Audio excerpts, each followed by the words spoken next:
सुशील मोदी जी, सबसे पहले मैं आपके पास आना चाहता हूं और आपसे पूछना चाहता हूं कि आप, क्योंकि नीतीश कुमार साहब को भी अच्छे से जानते हैं, आप बिहार की जो पूरी राजनीति है उसको भी अच्छे से जानते हैं, तो ये सरकार का बयान आपको लगता है, एक पार्टी का बयान आपको लगता है, या एक इंडिविजुअल का बयान, व्यक्ति का आपको बयान लगता है? नहीं, देखिए, शिक्षा मंत्री तो सरकार के प्रतिनिधि होते हैं ना, और शिक्षा मंत्री हैं, और वह रामचरितमानस के बारे में इस प्रकार की अभद्र टिप्पणी कर रहे हैं उसके लिए। और नीतीश जी करें, मुझे तो पता नहीं कि हमारे शिक्षा मंत्री ने क्या बयान दिया। अब तो देखिए, मैं तो बिहार के नौजवानों से अपील करूंगा कि ये शिक्षा मंत्री जिस कॉलेज में जाए घुसने मत दीजिए, काले झंडे दिखाइए, उसका बहिष्कार कीजिए। उस शिक्षा मंत्री में हिम्मत है क्या कि दूसरे धर्म के धर्म ग्रंथों के बारे में इस प्रकार की कोई टिप्पणी कर सकें? और जिस समाजवाद के वो प्रवर्तक हैं, उसके सबसे बड़े नेता डॉक्टर राम मनोहर लोहिया, जिन्होंने देश में सबसे पहले रामायण मेला का आयोजन किया, और रामायण की जितनी अलग अलग भाषाओं में जितने भी संस्करण हैं, सबका डॉक्टर लोहिया ने अध्ययन किया, करवाया। तो रामायण मेला का जो प्रवर्तक है डॉक्टर लोहिया, उनका अनुयायी रामचरितमानस पर सवाल उठा रहा है। लोहिया जी ने तो कई लेख लिखे राम, शिव और कृष्ण के बारे में, और आज उनके अनुयायी अगर इस प्रकार की बात बोलते, और नीतीश जी चुप्पी साधे हुए हैं।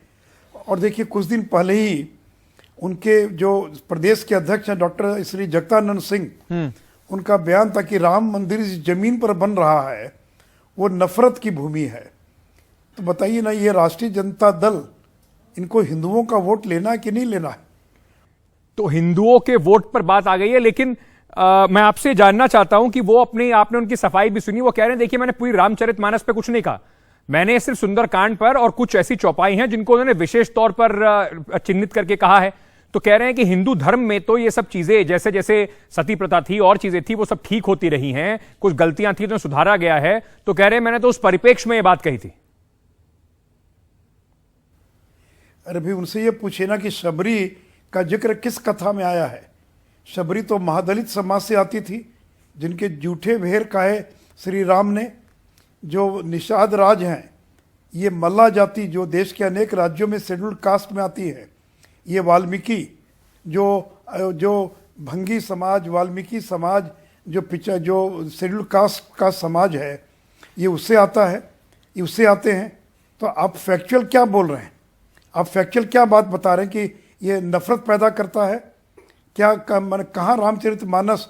और डॉक्टर लोहिया खुद प्रतिदिन रामचरितमानस पढ़ा करते थे। तो इसलिए अगर उनका ये व्यक्तिगत बयान है तो पार्टी कंडेम करे, पार्टी कार्रवाई करे। अगर आपका व्यक्तिगत बयान है तो मंत्री के नाते तो बयान ही ना दे सकते हैं। आप शिक्षा मंत्री हैं, कल त्यागपत्र दे दीजिए और जो मन में आए बोलिए, आपको बोलने का अधिकार है। लेकिन आप शिक्षा मंत्री रहते हुए आप अगर इस प्रकार का बयान देंगे तो इसको क्या माना जाएगा? ये तो सरकार का बयान माना जाएगा, शिक्षा मंत्री का बयान माना जाएगा। ये केवल डॉक्टर चंद्रशेखर का बयान नहीं ना है। और जी सर, मैं लेकिन आपसे पूछना चाहता हूं, आपने शुरुआत में ही कहा कि इनको क्या हिंदुओं का वोट नहीं लेना है, तो आपको भी मौका मिल गया है ना हिंदू मुस्लिम राजनीति करने का, जो बिहार की पॉलिटिक्स है उसको धर्म के नाम पर पोलराइज करने का। अरे तो आपने बयान क्यों दिया? और अगर वो पोलराइज हम कर रहे हैं तो आप कार्रवाई क्यों नहीं करते? और उनको पूछना चाहिए ना कि उनके प्रदेश के अध्यक्ष जगदानंद सिंह ने क्या बयान दिया कि राम का मंदिर जिस जमीन पर बन रहा है वो नफरत की भूमि है। तो राम जन्मभूमि नफरत की भूमि पर बन रहा है।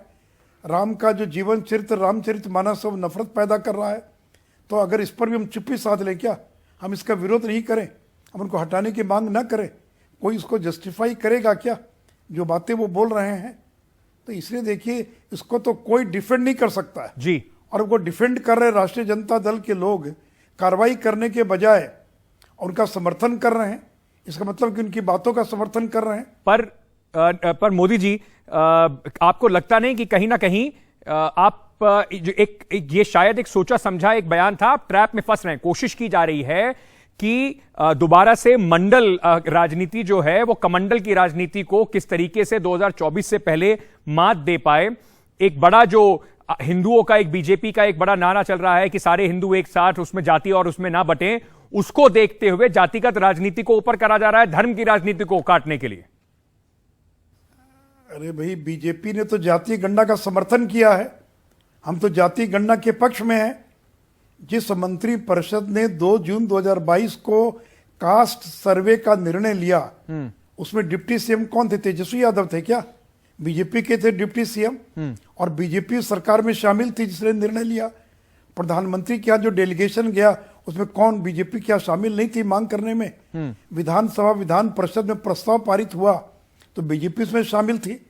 तो कास्ट सेंसस का तो हम समर्थन कर रहे हैं, उसके विरोध। और देखिए, अब तो मंडल कमंडल का जमाना चला गया। आज तो बीजेपी के पास मंडल भी है और कमंडल भी है। मंडल और कमंडल दोनों नहीं होता तो उत्तर प्रदेश में हम इतनी बड़ी जीत हासिल नहीं करते।